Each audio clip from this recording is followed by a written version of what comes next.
Embracing our divine freedom. We'll explore the message with our Rev Ron leading us.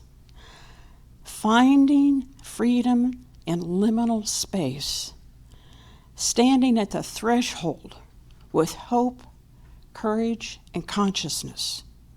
During today's message, our own Reverend Ron will define and explore living in liminal space, a time of change throughout our lives.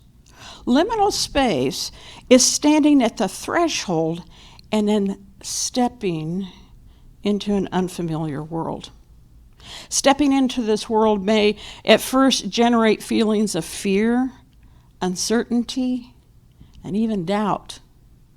But we can find freedom when we use these times to strengthen our spiritual practices and actions. We release fear and doubt, uncertainty, so we can find our spiritual freedom with hope, courage, and engaged consciousness.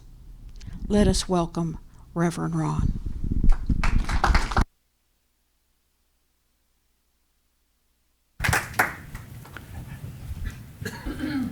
Thank you, Rose. That was a lot going on there, wasn't it? So, good morning. It's good to be here with you this morning. Obviously, it's pretty obvious. Melissa was going to be presenting today, and she needed some time off, so she's staying at home, resting up, and we'll be back here next Sunday. So she and I together made the decision for me to fill in for her on pretty short notice. So you'll get to see a little bit of the scatteredness of my thoughts and some of the slides that you'll see in a minute. Yeah, see, there's one thing already is the title's not showing up there. So I worked on that a lot and it didn't cooperate. So Rose gave you a good introduction of what this is about, or at least what I'm sharing with you. Melissa was going to talk about something similar to this, and then when we decided that I was going to speak today, I immediately knew what I was going to talk about in this same concept of finding freedom. Hers was finding freedom in the pause. She's probably going to do that, may do that some other time.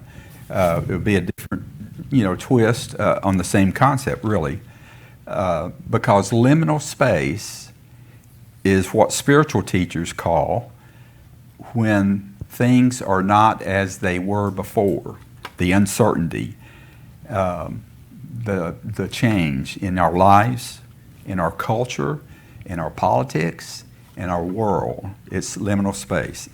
And it comes from the Latin word limine, meaning threshold, the doorway between what has been and what is happening now. Let's see if I can do that. Did we get a battery in here, Steve? Nope. Let's do this. I could probably just coach you to do it. Oh yeah, there you go.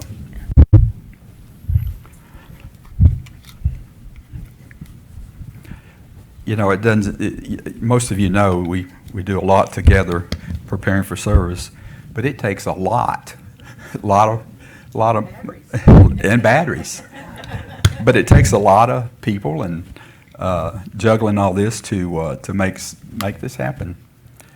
Let's see if that works. There you go. So liminal space, it comes from Latin. Luminity is a form holding the tension between one space and another. A new space versus the old space.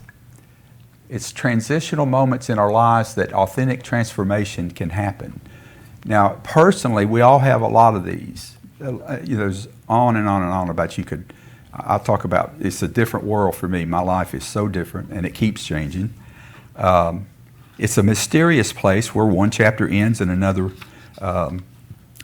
begins, or hadn't yet been written. It's a place where something hadn't been written. And it is the hallway before entering another room. It is the dawn before sunrise. It is winter before spring. It is grief before healing. It is retirement before discovering a new purpose.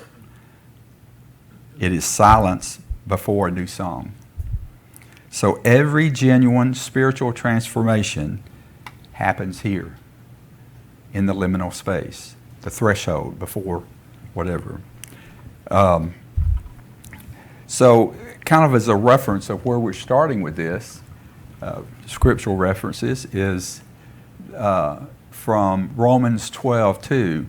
It's one of my, if not my favorite Bible verse. Be ye conformed not to this world, be ye transformed by the renewing of your mind. Romans 12:2. That is a great, that's what this is. We transform our mind, and we talk about that in unity. That's one of our principles.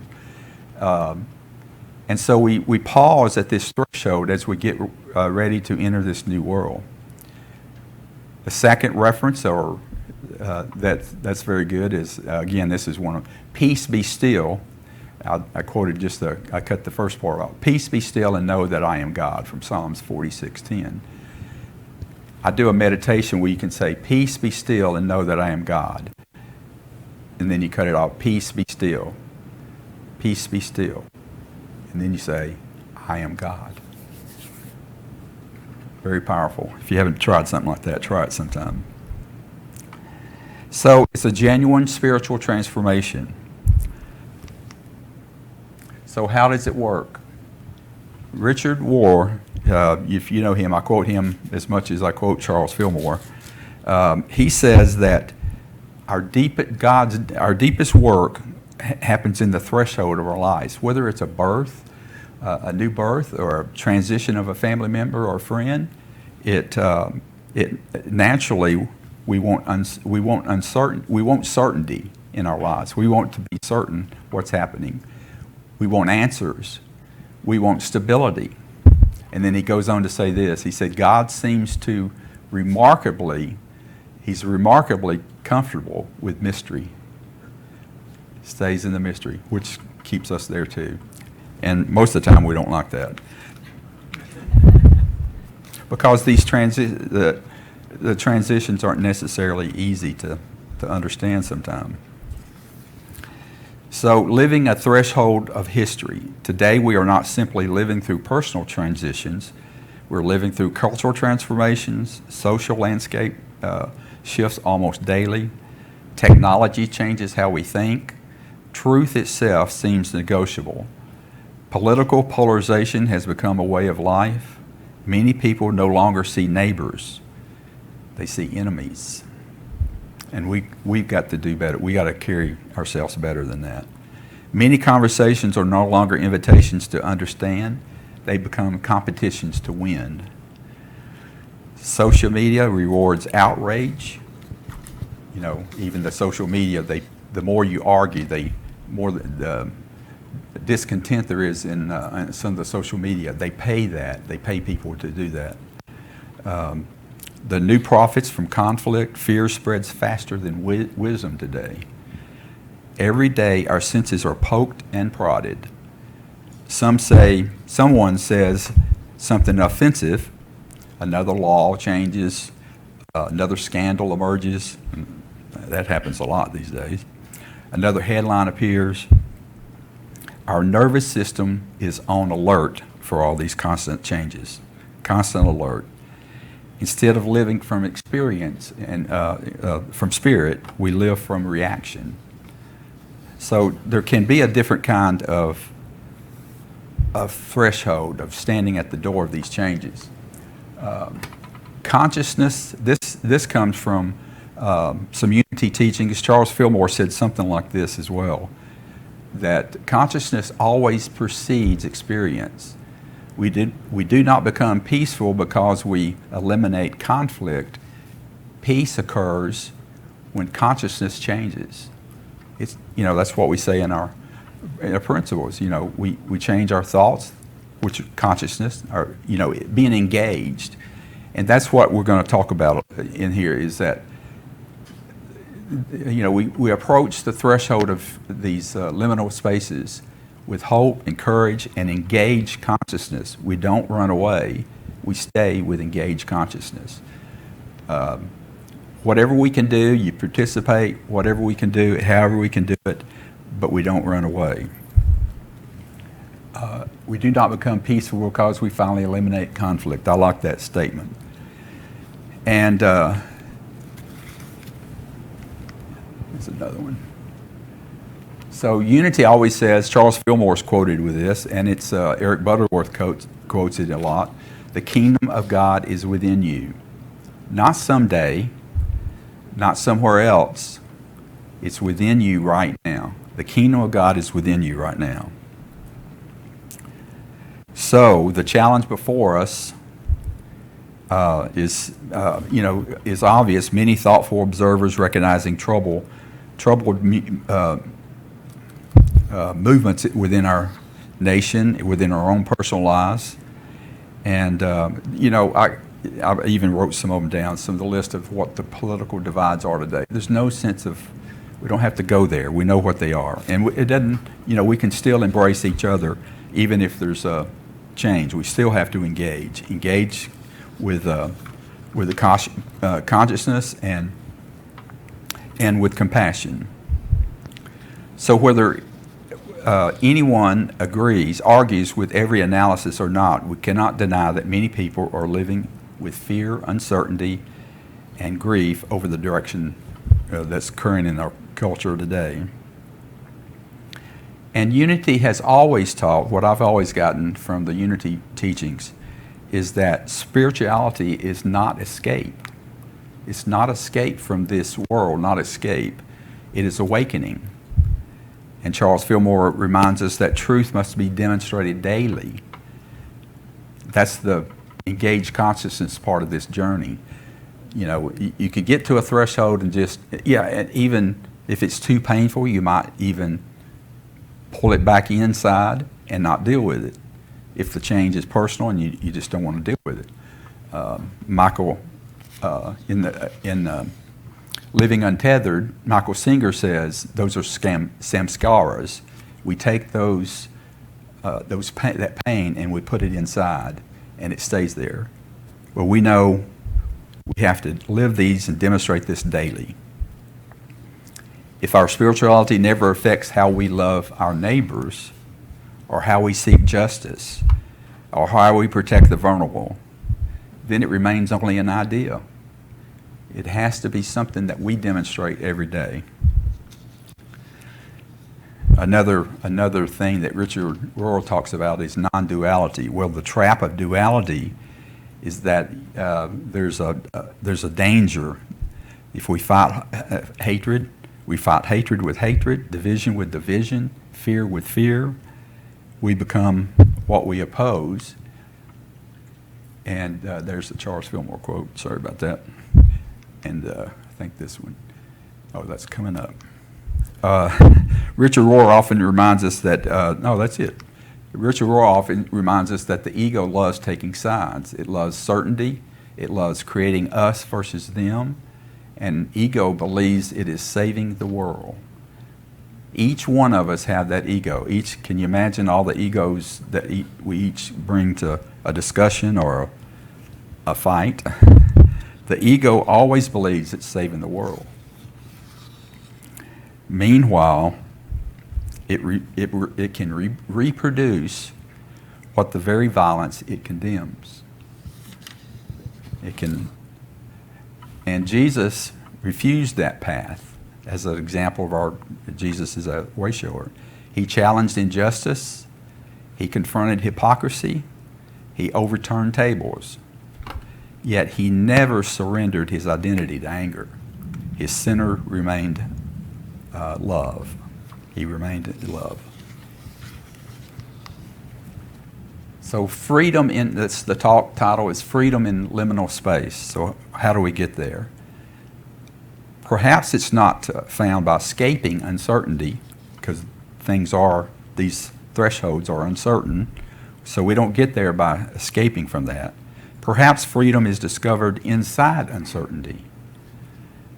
I know that to be the truth, just in my personal life. Liminal space teaches us several spiritual truths. First, we can release illusion of certainty. We can release that it's a black and white thinking, that it's, I know the answer, this is the way it's going to be. Much of what troubles us is beyond our personal control. Markets rise and fall, governments change, cultures evolve, empires come and go. Our peace cannot depend on external stability. Jesus, if you remember the stories from the New Testament, Jesus slept during the storm. The disciples panicked. The storm was real, but so was his internal stillness. He paused and sat, and the storm passed. And second, we release the need to be right. We release the need to be right. This may be one of the hardest spiritual practices that we ever can do. We don't have to be right. I've learned from a couple of teachers the three most spiritual words: I don't know. I don't know. It's humbling in saying that we don't have to have all the answers right in every argument or every discussion or every relationship. We don't have to have we don't have to be right. Being right often becomes more important than loving. Or is that the truth? Being correct becomes more important than remaining connected. Being correct becomes more important than remaining connected. I'm preaching to the choir here, for those, it's what we all do. We can hold convictions passionately while remembering that every human being is more than an opinion. We can hold our opinions and our convictions passionately without stepping on somebody, as I call it. We don't have to step on them. And third, we remain engaged, not passivity. That's the plan. This came from Richard Rohr as well. Acceptance is not passivity. Letting go is not surrendering our moral responsibility. The Serenity Prayer, for those of you who know the Serenity Prayer, never asks us to ignore injustice.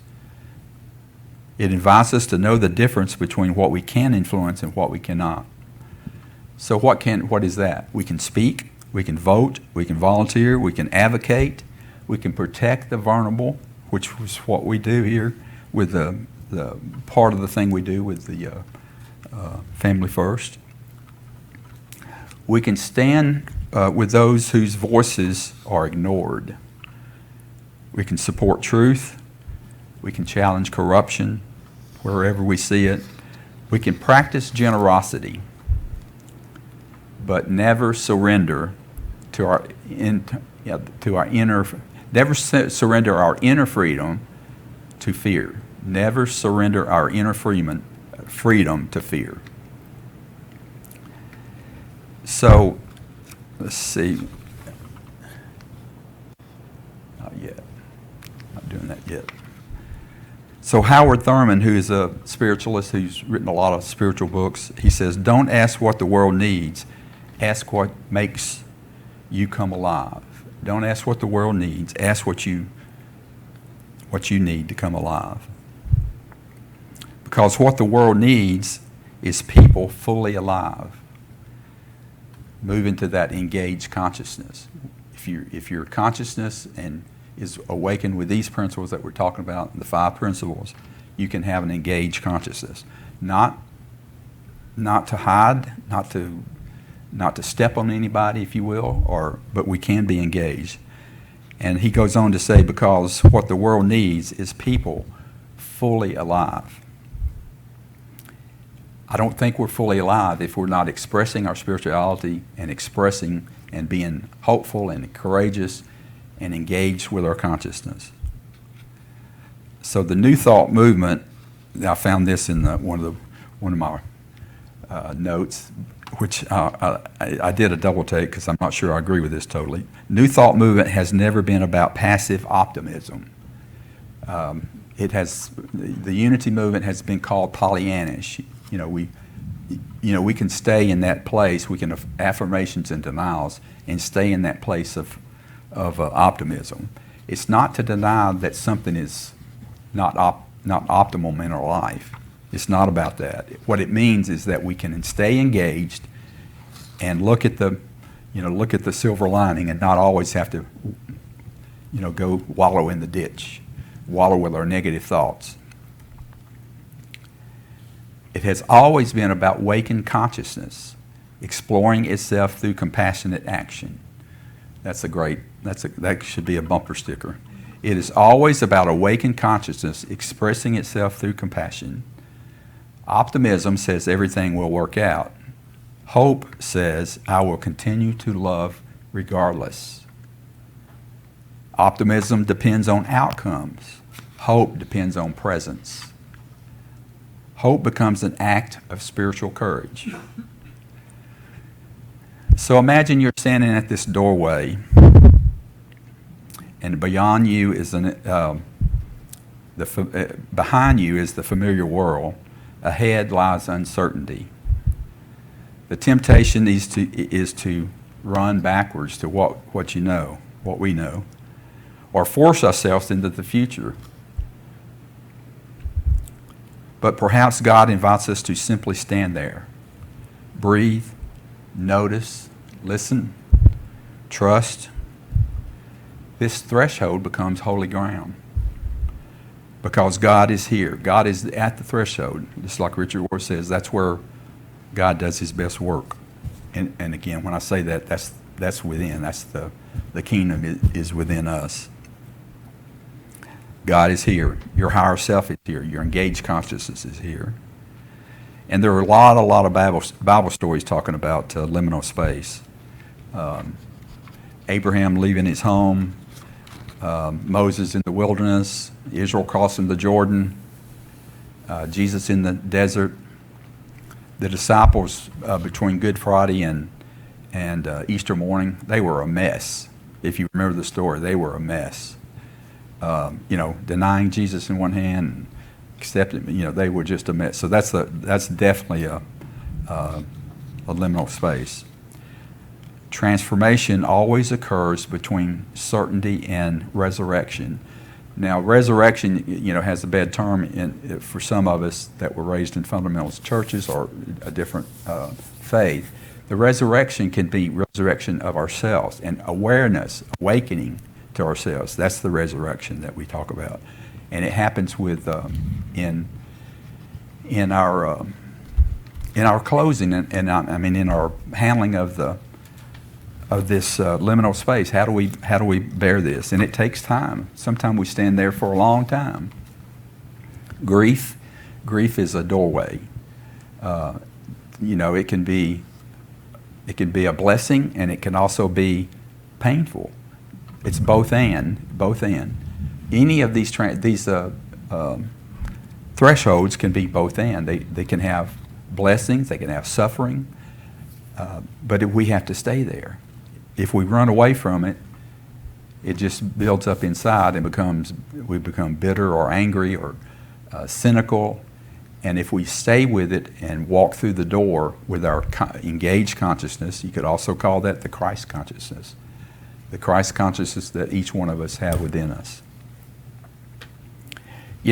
Perhaps this country stands in liminal moment. Perhaps the world does. Perhaps humanity does. Perhaps each one of us stands in this liminal space. We cannot control history, but we can choose consciousness. We cannot always change the culture, but we can become people through whom compassion enters the culture. We cannot eliminate fear, but we can refuse to let fear become our master. As we stand upon this threshold, let us remember, love is stronger than fear. Truth is greater than propaganda.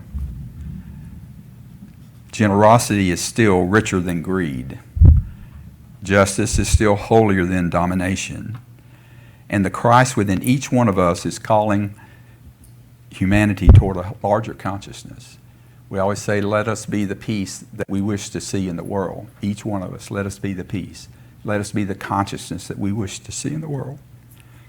So may we stand at this doorway with not with despair, but with courage.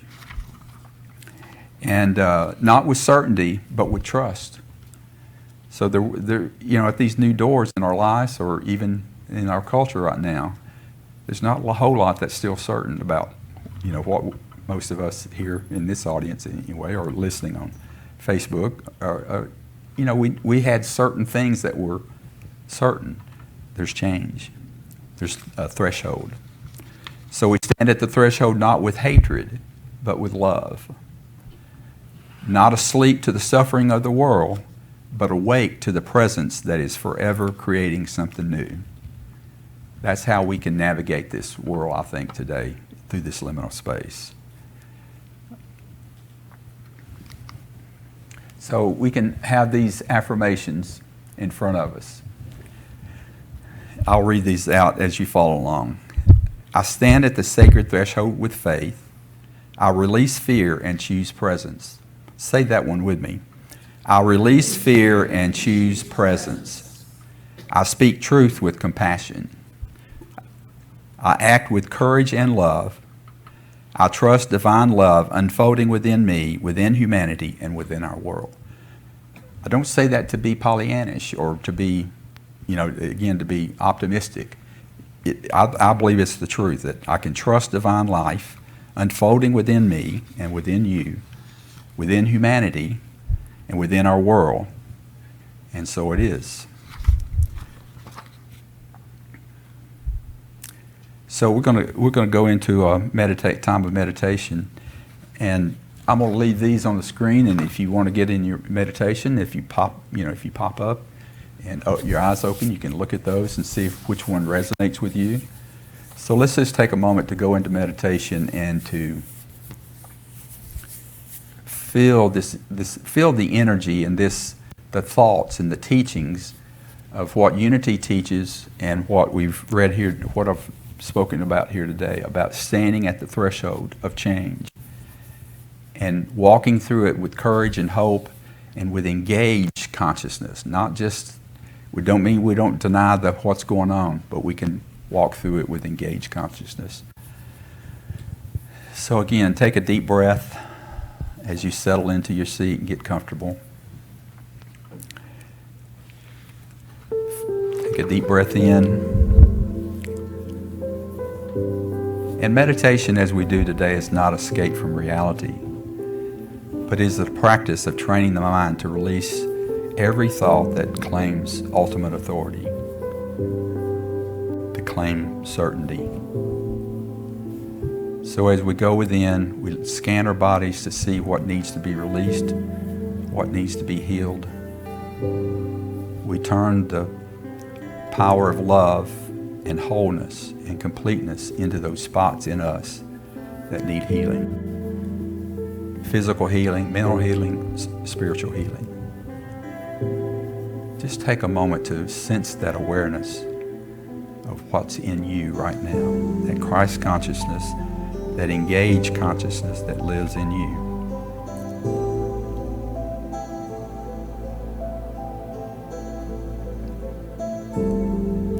So in the silence, we can let go of opinions. We can let go of anxieties. So in this silence right now, let go. We can let go of arguments. We can even let go of our images of God. And what remains? What remains is presence. Not about our ideas about God. From this silence, we can discover something remarkable. The world may have to remain divided. Our hearts do not have to be.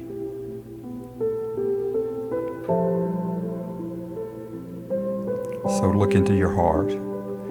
Find where there's division, where there's any kind of angst, any kind of upset, distraction, arguments, being right, my way or the highway. in the silence right now. Just look at that for a few moments.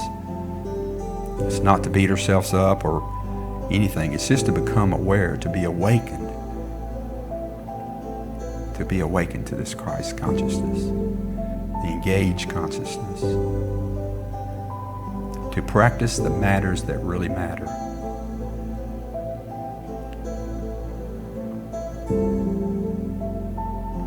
So for just a couple minutes, stay in the silence. I'll watch the time and then we'll come out and close our service today. So rest in the silence. Be fully present. What most of the spiritual teachers tell us is there's only presence.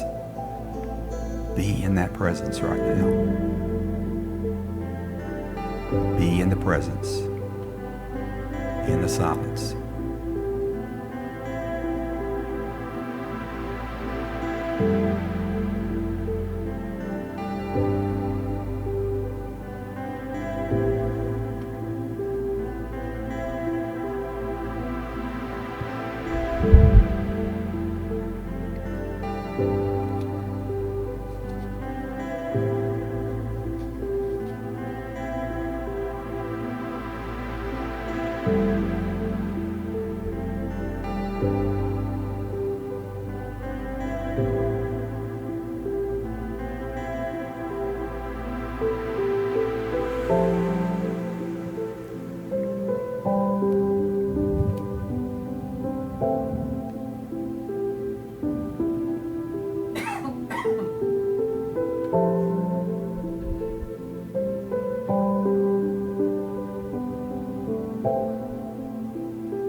So gently in the silence, we can let go of opinions, we can let go of anxieties, we let go of arguments, and even our images of God. And we rest in the presence of pure being, the ground of knowing.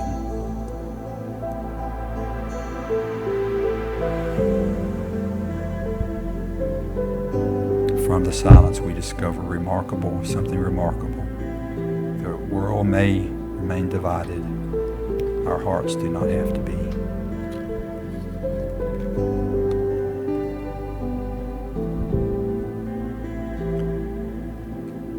So as you stand at the threshold of the changes in your life, whatever they are, where their origin is,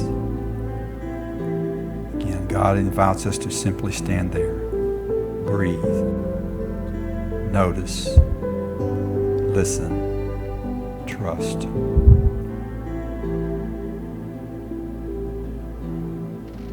The threshold becomes holy ground. Not because it feels comfortable, but because God is here. Presence is here.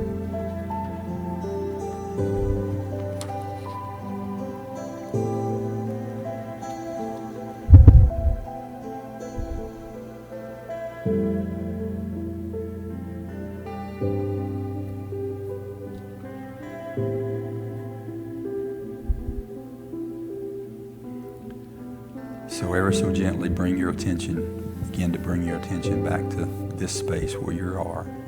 You might want to wiggle fingers and toes, roll your shoulders, and come back to this room when you're ready, in fully presence, and then you can open your eyes.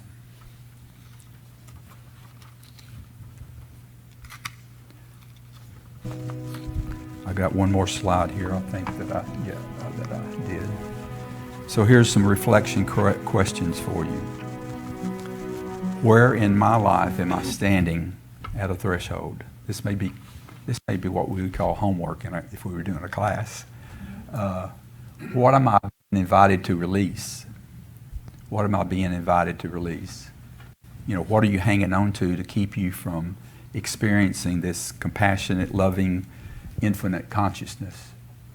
What new awareness is trying to emerge in you right now? And what would engaged consciousness look like in any of your relationships? How can I be a peacemaker without withdrawing from the world's pain? That's our biggest, I think that's a big challenge. But you can reflect on that as you ponder this message and throughout your day and your studies and your practice of meditation or whatever that looks like. So reflect on these questions in your coming days ahead. Namaste.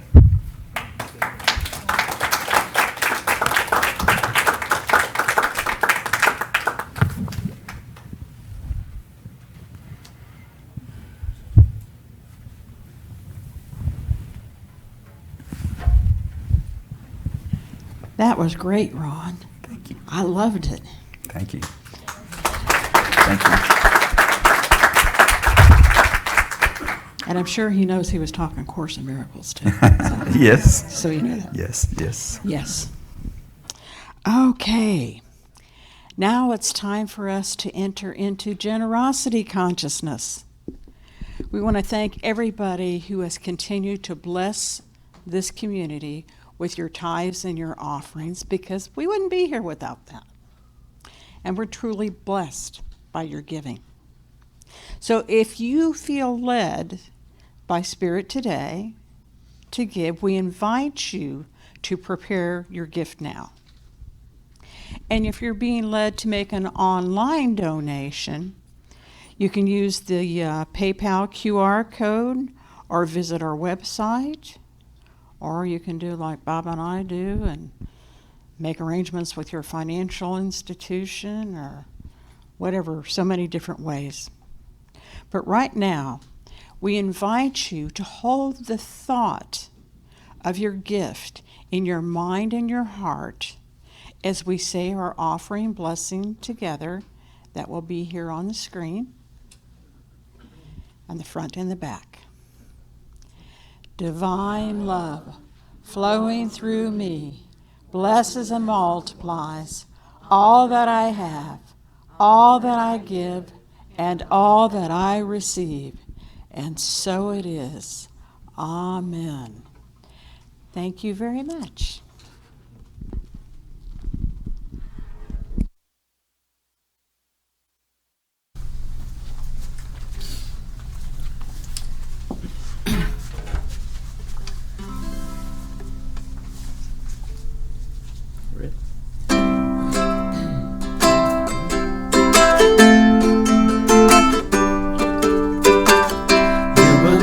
Amazing things, get the choice each new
day brings, you will do amazing things.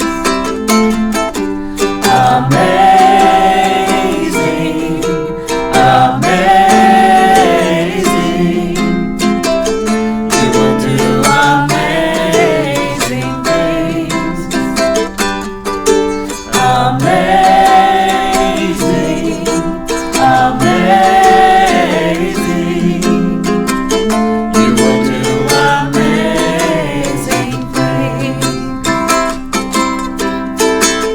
You don't have to work it out.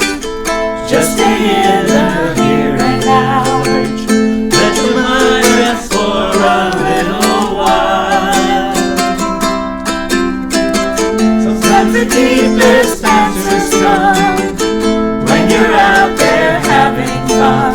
So close your eyes and take a breath and smile. Amazing, amazing. You will do amazing things. Amazing, amazing. You will do amazing things.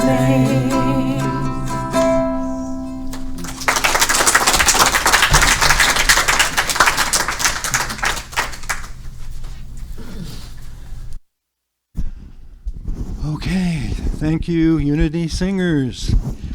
Hope you all enjoyed our music today. Thank you. And we want to thank Reverend Ron again. Great talk at a short notice, and great meditation as well. Thank you again. Wonderful job. And Rose, thank you for platforming for us today. Thank you. Great job. Okay, as we end our service, we want to just thank all of you for joining us today, especially those that are on Facebook Live as well.